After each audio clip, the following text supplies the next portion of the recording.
Alors ce soir, je vais vous amener avec moi sur l'île de Chypre. Est-ce que vous savez où est l'île de Chypre? Est-ce qu'il y a des supporters de l'OM dans la salle ce soir? Ouais, ils ne sont pas nombreux, hein. Pourquoi je dis cela? Parce qu'en Ligue des Champions dernièrement, votre équipe n'a pas su réussir à gagner un match à Chypre. Est-ce qu'il y a des supporters du PSG dans la salle?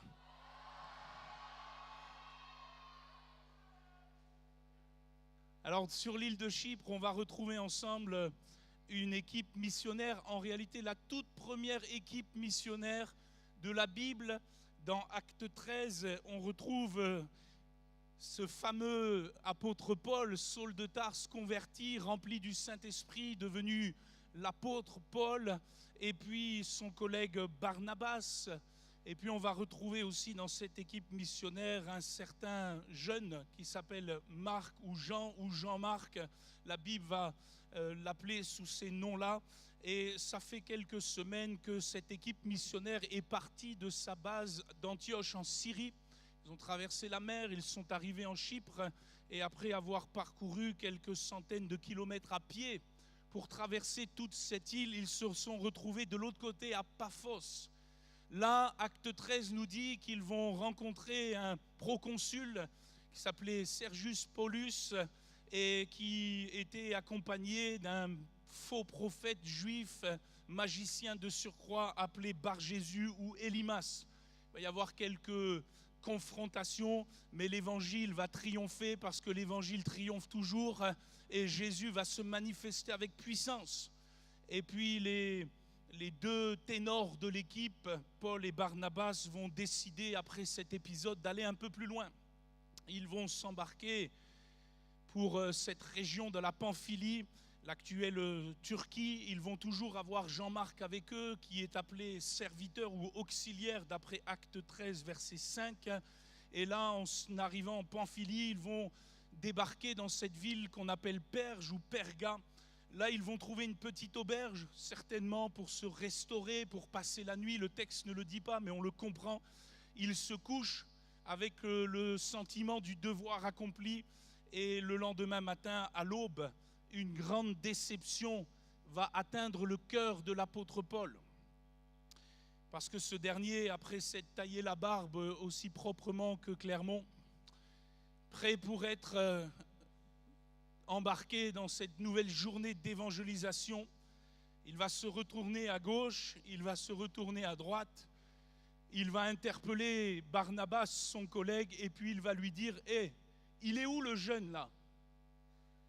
Il est où Jean-Marc ?» Et Barnabas va baisser la tête, il va lui répondre tristement « Écoute Paul, il nous a quittés. Il est en partie en pleine nuit pour retourner à Jérusalem. Il m'a laissé simplement un SMS. Et il n'est plus avec nous. » Le texte dit, si vous avez votre Bible ouverte dans Acte 13, verset 13, « Mais Jean-Marc, s'étant retiré d'eux, s'en retourna à Jérusalem. » Désertion, fuite, lâcheté. Voilà comment Paul va analyser ce geste de Jean-Marc d'après Acte 15, verset 38. Pourtant, Jean-Marc, c'est un jeune qui était prometteur pour le Seigneur. Il venait malheureusement d'être saisi d'un esprit de fuite. Avait-il déjà pris peur des quelques tensions survenues les jours précédents avec Élymas? Le texte ne le dit pas. Avait-il quelques douleurs à la voûte plantaire à force d'avoir marché quelques dizaines de kilomètres et ne se sentait-il pas à la hauteur des enjeux physiques? Le texte ne le dit pas non plus. En avait-il assez de n'être qu'un assistant, qu'un auxiliaire de ces deux ténors? Le texte ne le dit pas. Personnellement, je pense que Jean-Marc a été perturbé ce jour-là de ce que dans l'équipe, il y avait un changement de leadership. Paul était en train de prendre la première place. Le Saint-Esprit était en train de mettre Paul plus en avant que Barnabas, qui avait été le leader jusqu'à présent.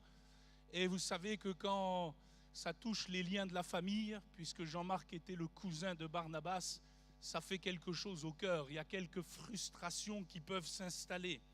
Voilà que, quoi qu'il en soit, Jean-Marc est reparti à son point d'origine. Jean-Marc est reparti à Jérusalem, parce qu'il n'était pas d'Antioche. La Bible nous dit qu'il venait tout droit de cette ville où tout a commencé pour l'Église. D'ailleurs, quand vous lisez le texte d'Acte 12, vous vous rendrez compte que lorsque Pierre est en prison et qu'il va être miraculeusement délivré de cette prison et de ses liens, il va aller directement à la réunion de prière qui avait eu lieu chez Marie, la mère de Jean-Marc. Et il semble que cette Marie, cette maman, avait été une femme de la première heure. Peut-être avait-elle même côtoyé les disciples, peut-être avait-elle côtoyé Jésus. C'était une femme aisée, capable de réunir dans sa maison toute l'Église, et c'est ce qui pousse beaucoup de commentateurs à dire que Jean-Marc, celui que nous partageons ce soir, l'histoire dont nous partageons son récit, a peut-être lui-même aussi côtoyé le Seigneur. Certains vont même jusqu'à dire que dans Marc 14, verset 51, vous savez, ce texte de Gethsémanée, lorsqu'il est question d'un jeune homme qui était là, drapé seulement d'un vêtement de lin, n'ayant sur le corps que ce drap, et dont on a saisi ce drap, va lâcher son vêtement et se sauver tout nu. Beaucoup disent que c'est Jean-Marc. Beaucoup disent que c'est l'auteur de ce deuxième évangile qui, là déjà, à l'origine, avait été saisi par un esprit de fuite, un esprit de lâcheté. Si c'est le cas, il avait lâché l'affaire dans le jardin de Gethsémanée. Il avait lâché l'affaire à Perge avec Paul et Barnabas. Et nous nous apercevons alors que ce jeune, certes, il avait de belles intentions, mais il avait un problème de fond avec sa foi. Sa foi était fébrile, sa foi était vacillante, sa foi était incapable de faire face à la pression. Et je me suis dit en préparant ce message que peut-être tu es dans ce cas-là. Il y a des belles intentions quand on est dans de tels week-ends. Il y a de beaux élans. Et merci Seigneur pour ce que le Seigneur est en train déjà de faire. Il y a de belles intentions, il y a de belles motivations. On ne peut pas dire que Jean-Marc n'était pas bien intentionné. Il ne se serait jamais retrouvé dans l'équipe missionnaire. Voilà qu'il avait de beaux élans. Mais il était saisi par un esprit de lâcheté.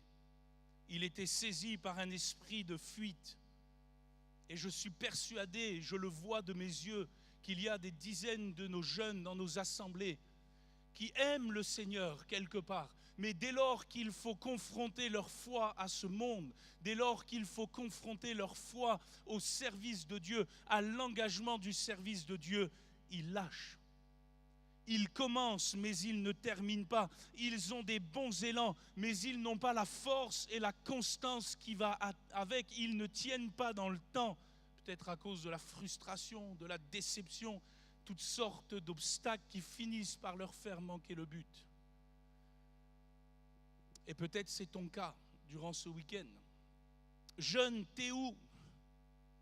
Et la question, on pourrait l'appliquer à Jean-Marc. Jean-Marc, t'es où?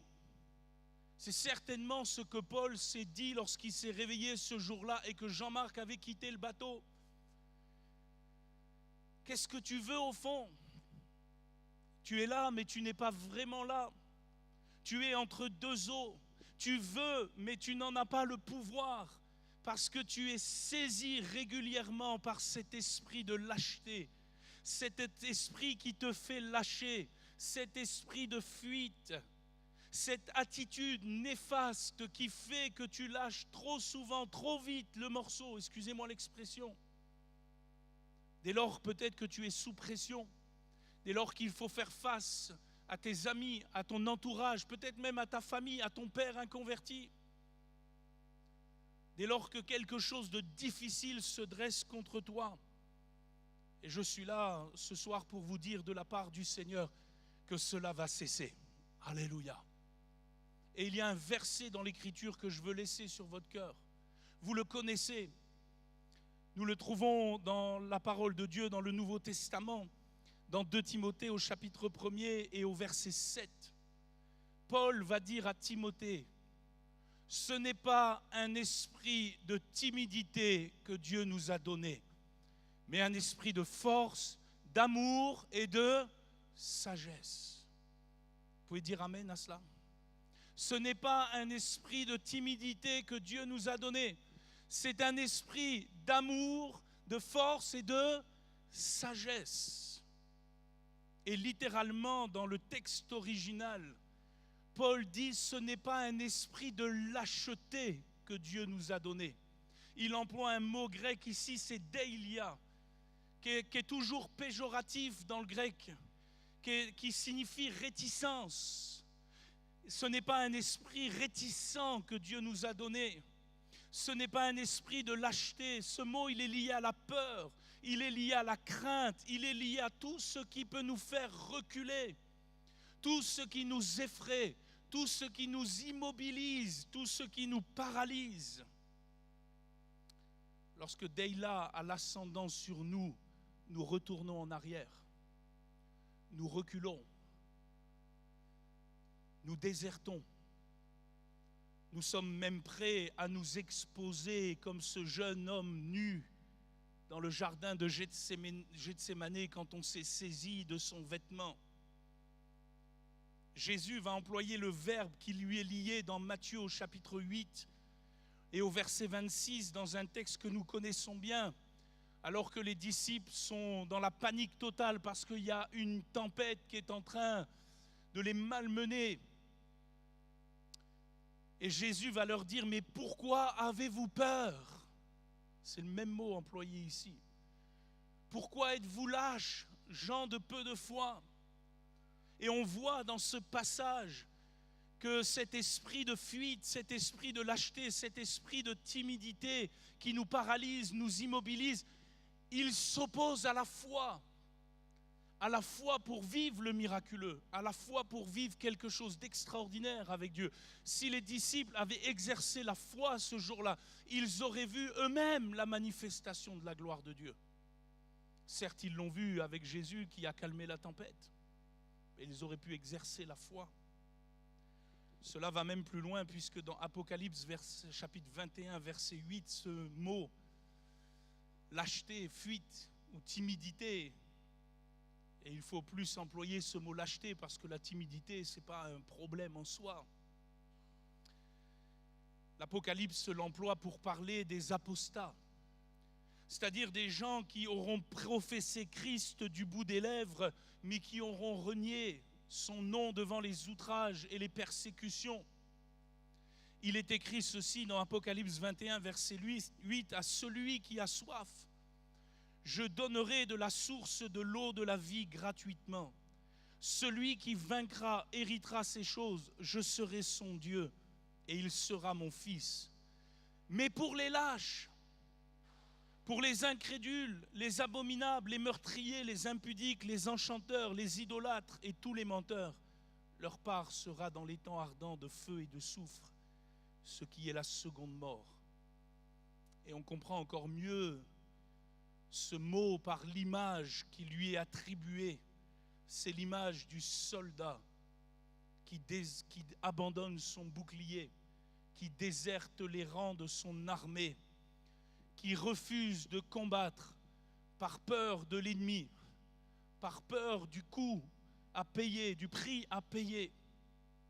Et vous comprenez alors que cet esprit de lâcheté, traduit trop superficiellement par cet esprit de timidité dans nos versions, cet esprit de deilia, c'est un esprit qui est une véritable plaie pour la foi.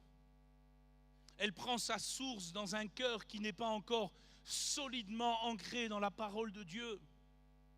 Jean-Marc, si c'est bien lui qui était dans le jardin de Gethsémané, la Bible nous dit qu'il n'était drapé que d'une étoffe légère, symbole d'un jeune qui a des belles intentions, mais qui spirituellement manque cruellement de foi, de solidité, d'ancrage.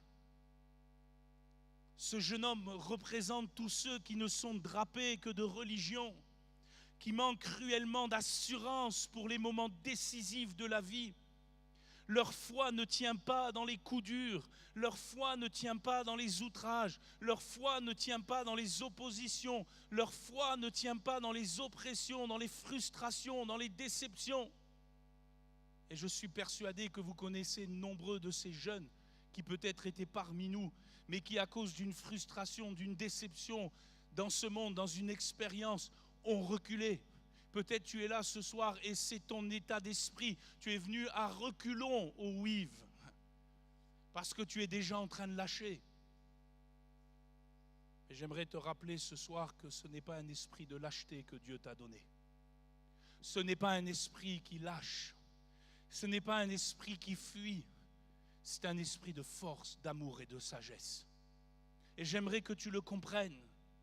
Parce que nous vivons dans une génération qui fuit ses responsabilités. Nous devons le dire haut et fort, c'est le jeune papa qui fuit devant ses responsabilités alors qu'il prend conscience de tout ce qu'il attend. C'est la jeune fille ou le jeune homme qui ne s'engage qu'à moitié dans la vie parce qu'elle a peur ou il a peur de payer le prix, il ne se sent pas à l'aise. J'aimerais vous dire que même dans le service de Dieu, vous ne serez pas toujours à l'aise. Jean-Marc ne s'est pas senti à l'aise dans l'équipe missionnaire. Peut-être demain, tu vas aller sur la place publique, tu vas aller témoigner du Seigneur parce que tu vas accompagner les autres. Tu ne seras pas à l'aise. Mais rappelle-toi que l'Esprit de Dieu est avec toi. L'Esprit de force, d'amour et de sagesse. Vivons une génération qui, dès lors que se dresse un obstacle, on préfère faire l'autruche, on préfère passer à autre chose, on préfère se retirer ou même dire ce n'était pas le plan de Dieu pour moi. Nous vivons dans une génération qui a du mal à se battre dans la vie, qui n'est pas prêt à grand-chose si ça lui coûte trop. Nous sommes dans cette génération, les jeunes, qui fuient ses responsabilités. Et moi, j'aimerais nous le dire, si le Seigneur tarde, nous allons devoir relever ce défi-là. Nous allons devoir ensemble nous lever et affronter ce que nous devrons affronter dans la foi par la puissance du Saint-Esprit survenant sur nous. Et nous allons être les témoins de Jésus dans une génération qui lâche. Et vous comprenez que lorsque cette mentalité ambiante du monde remplit le cœur des jeunes chrétiens, c'est la communion avec Dieu qui est touchée. Elle fait que des jeunes chrétiens saisis parfois par une expérience glorieuse lors d'un week-end comme celui-ci ne demeurent pas dans les choses qu'ils ont pourtant reconnues pour certaines. Et combien sont dans ce cas-là? Combien ont commencé par l'esprit et sont en train de finir par la chair? Combien ont commencé à courir avec Jésus, mais se sont laissés influencer d'une influence qui n'est pas celle du Seigneur, pas celle de l'Esprit du Seigneur, et qui ont arrêté tout du jour au lendemain? Combien veulent servir le Seigneur, mais dès lors que le prix de l'engagement leur est présenté, ils reculent? Combien finissent par enterrer leur talent? Combien finissent par se mettre à l'écart dès lors qu'il y a un pépin, dès lors qu'il y a une difficulté, dès lors qu'il y a une opposition? Je voudrais m'adresser ce soir à ceux qui sont saisis par cet esprit de lâcheté. Paul dit, ce n'est pas un esprit de timidité que Dieu t'a donné. C'est un esprit de force, d'amour et de sagesse. Et il ajoute ceci, n'aie donc point honte du témoignage à rendre à notre Seigneur, ni de moi son prisonnier, mais souffre avec moi pour l'évangile par la puissance de Dieu. Amen. Les jeunes, il y a une frange de notre génération qui est partout, mais qui n'est pas là où Dieu veut qu'elle soit. Il y a une frange de notre génération qui va tous azimuts, mais qui ne reste pas là où il faudrait qu'elle demeure. Il y a une frange de notre génération qui veut tout et tout de suite, mais qui ne sait pas toujours vraiment ce qu'elle veut. C'est la réalité. Et lorsque cette mentalité pénètre les jeunes chrétiens, c'est toute l'Église qui trinque. Alors oui, ce thème, il est profond.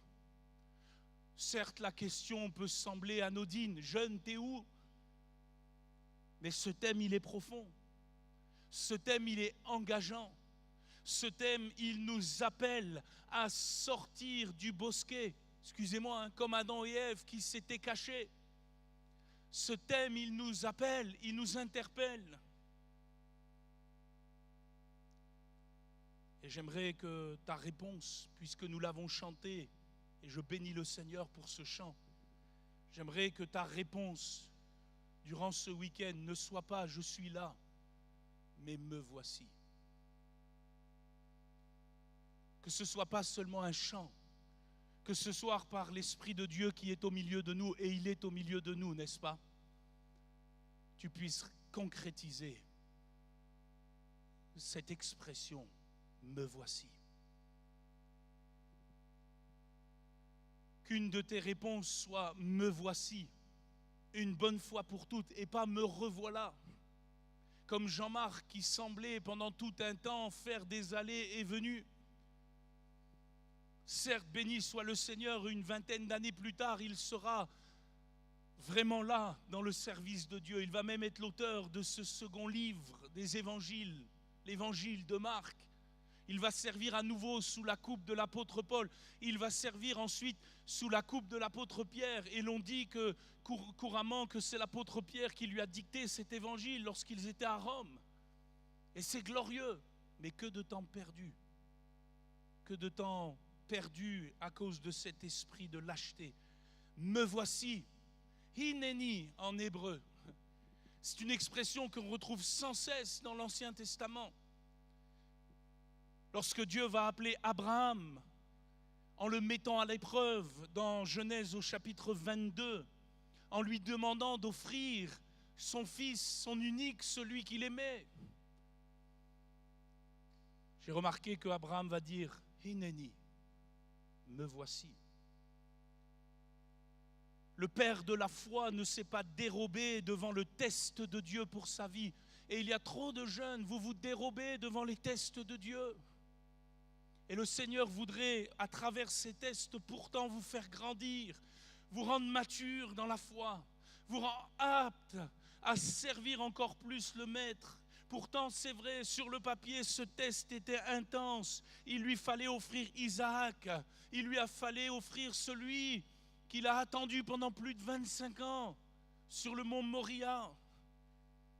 Et nous lisons dans une pleine obéissance que Abraham va se lever, certes le cœur serré, le cœur lourd, mais il va le faire par la foi. Par la foi, il va offrir son fils sur cette montagne. Et là, il fut secouru. Alléluia. Et combien d'entre nous auraient peut-être refusé une telle épreuve? Combien d'entre nous auraient cherché une échappatoire? Combien d'entre nous auraient lâché le morceau avant même d'avoir fait 3 pas en direction de Moria? Lorsque Dieu va parler à Jacob, dans une vision, bien des années après tous ces tumultes, pour qu'il redescende en Égypte, parce que là, il rencontrerait à nouveau son fils Joseph qu'il croyait mort. Il va dire à Dieu, Genèse 46, verset 2, « Me voici ». Hineni. Pourtant, ce dernier avait maintes fois montré par le passé qu'il n'était pas si prêt à faire ce qu'il fallait pour obtenir ce qu'il voulait. Combien de fois avait-il cherché par des moyens détournés à être béni de Dieu? Combien de fois avait-il dû fuir devant ses adversaires, son frère en tout premier, à qui il vola le droit d'aînesse, et puis il spolia aussi la bénédiction de son père. Mais dans Genèse 46, au verset 2, c'était différent. Quelque chose était arrivé dans son cœur depuis quelque temps en arrière. Il avait rencontré Dieu face à face à Péniel. Dieu lui avait brisé la hanche. Et ce brisement l'a arrêté de fuir. Je le dis même à un jeune qui est là ce soir, peut-être que tu as la tentation d'aller ailleurs. Souvent, on veut prendre les ailes de l'aurore. Alors pour nous ici, on veut prendre les ailes de Air Austral. Parce que ça semble tellement meilleur là-haut. Ah, vivement demain que je puisse aller faire ce que je veux en métropole. Et on a plein de soucis, plein de problèmes. Et on pense que si on s'en va comme Jacob, si on fuit, ça les réglera. Mais j'ai toujours dit, vous savez, vos problèmes, vous les mettez dans vos bagages avec vous et ça pèse 0 kilo. Parce qu'ils vous attendent là-haut autant. Et il faut les affronter, il faut les régler. Jacob, il a vécu un moment salutaire dans sa vie parce qu'à un moment donné, il a arrêté de fuir et il a rencontré Dieu face à face. Et c'est peut-être ce que tu as besoin de vivre ce soir. C'est peut-être ce que tu as besoin de vivre durant ce week-end. Que ce week-end soit ton péniel. Que ce week-end soit ton temps avec Dieu. Ce temps où certes il va te briser, mais ce temps où il va t'extirper cet esprit de fuite. Et tu vas devenir non plus Jacob le trompeur, mais Israël, celui qui a lutté avec Dieu et qui a été trouvé vainqueur. Lorsque Dieu a fait faire un détour à Moïse, dans l'Exode au chapitre 3, et nous connaissons ce texte pour se révéler à lui dans le buisson ardent, une révélation extraordinaire, une révélation sans précédente. Et lorsqu'il va entendre sa voix, Moïse va dire à Dieu, « Hineni, me voici, ôte tes souliers. » Parce que c'était les souliers d'un meurtrier.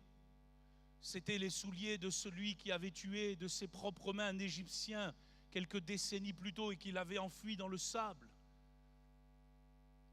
Et peut-être il y a des jeunes au milieu de nous, vous avez quelques cadavres dans le sable, quelque part. Et si les hommes ne savent pas où ils sont, laissez-moi vous rappeler que le diable sait où ils sont, et Dieu aussi. Et Dieu veut t'en rendre vainqueur. Dieu veut t'amener à autre chose. Dieu veut t'amener à une autre vie. Dieu veut t'amener à un détour salutaire. Peut-être tu as fait un détour pour venir à Saint-Pierre dans ce week-end. C'est un détour salutaire pour ta vie. Tu vas devenir une nouvelle personne. Moïse, quand il a dit « Hineni, me voici », il est devenu quelqu'un d'autre à la révélation de la parole de Dieu. Ça lui a permis d'être le libérateur.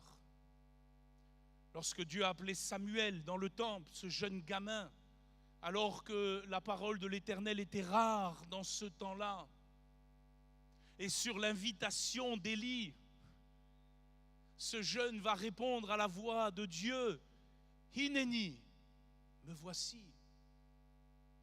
La parole de Dieu était pourtant rare, mais Dieu va se révéler dans ce jeune cœur qui ne craignit pas de devenir ce que Dieu voulait qu'il devienne malgré un contexte complètement défavorable.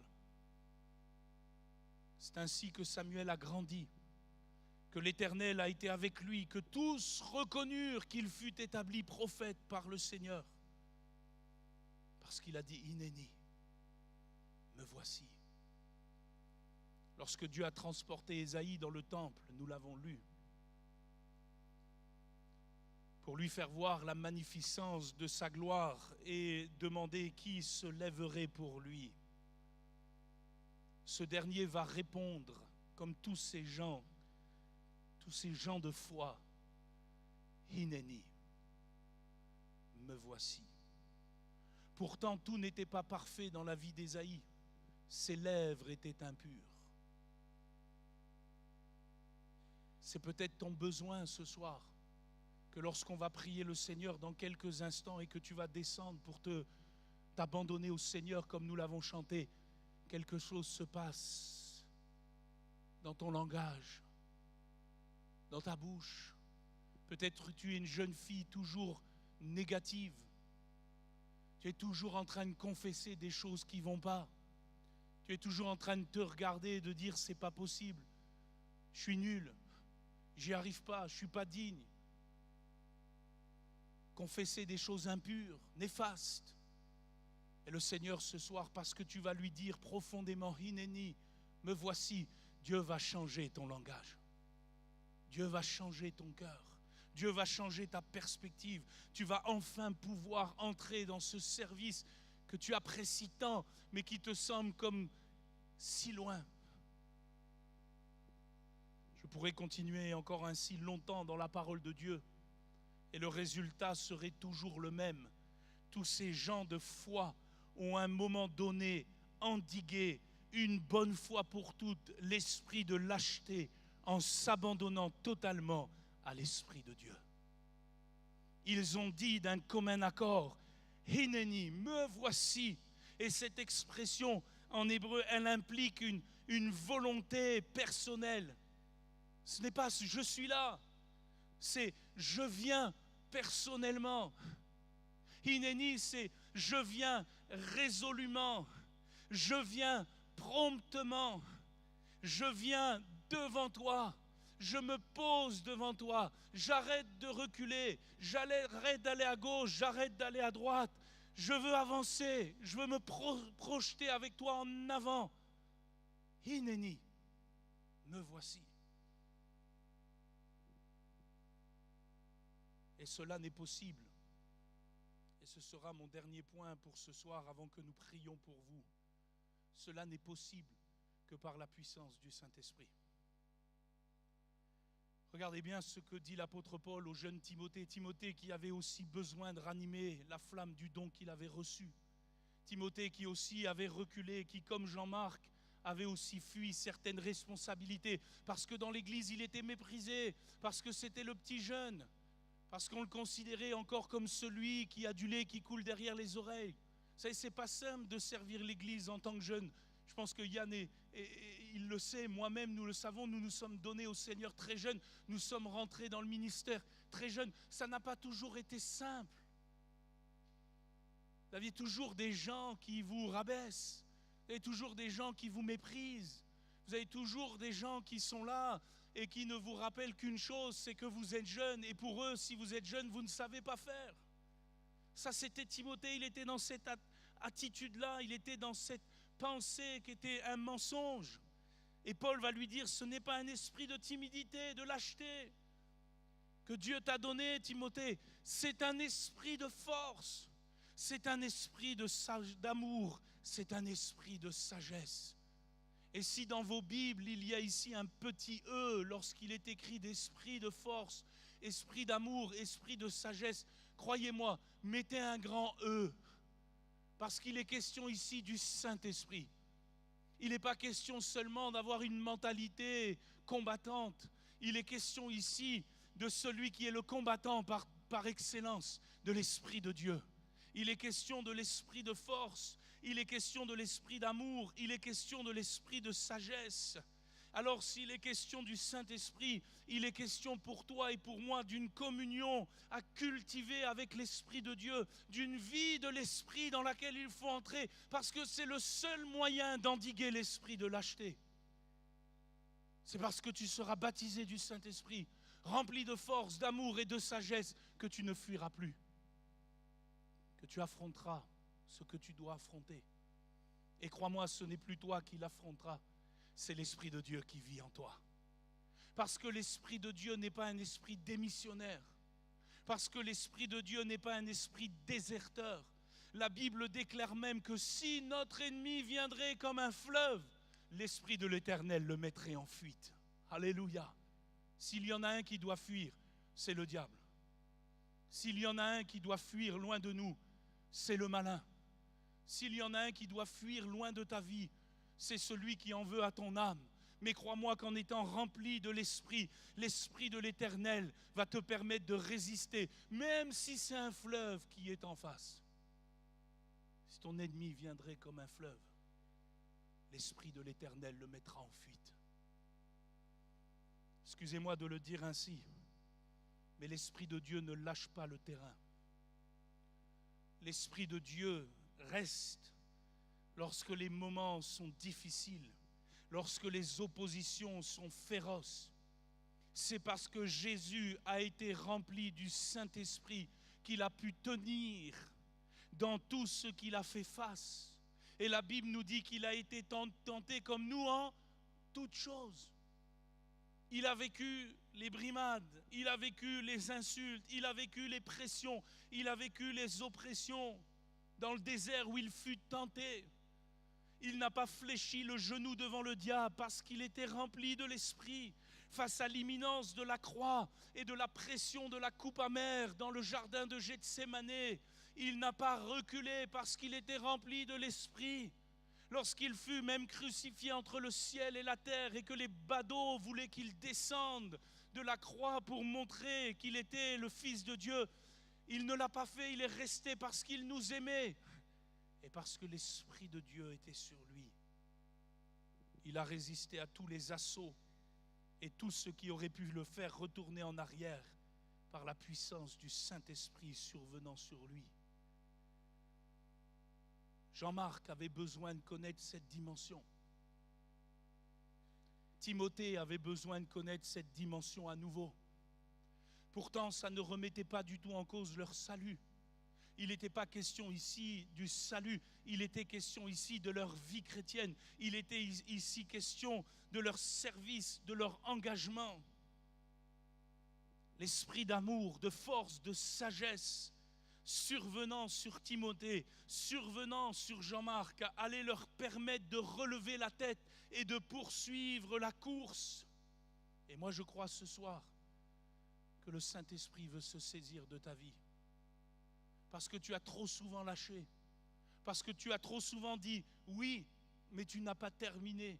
Parce que tu as trop souvent commencé quelque chose, mais tu as été incapable de le finir. Tu as essayé, mais tu n'as pas suivi.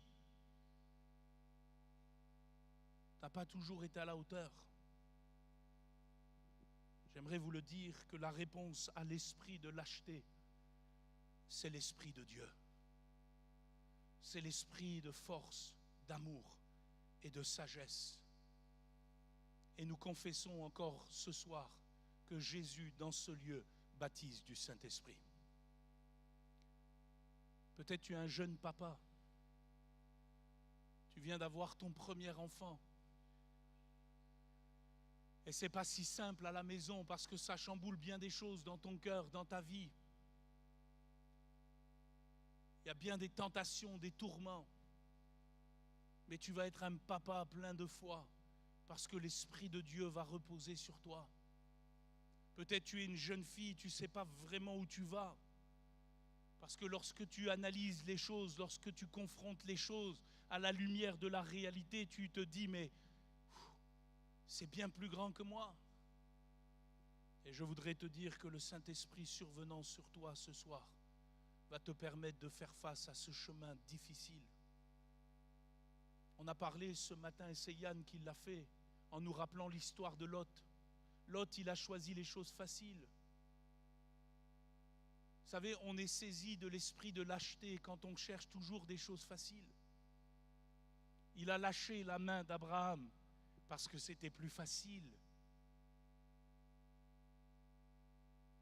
Abraham, lui, s'est tourné vers le désert. Pour lui, attendait un chemin bien plus difficile, c'était les cailloux.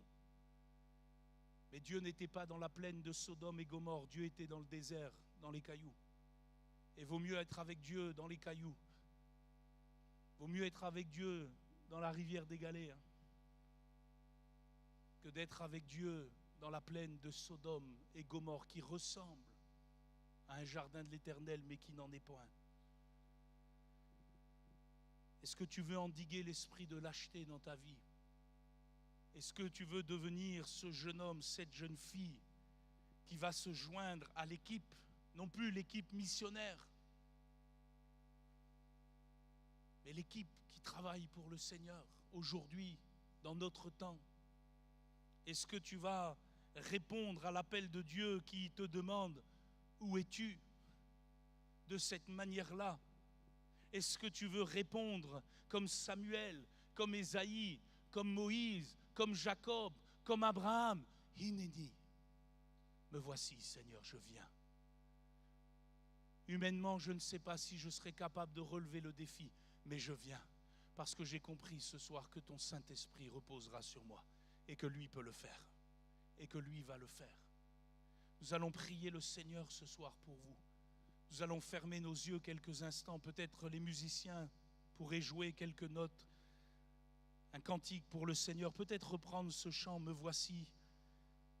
Et je voudrais que nous puissions répondre à l'appel du Seigneur. Je voudrais que chacun d'entre nous puisse dire au Seigneur de tout son cœur « Hineni ». Peut-être tu as besoin de revenir sur le devant.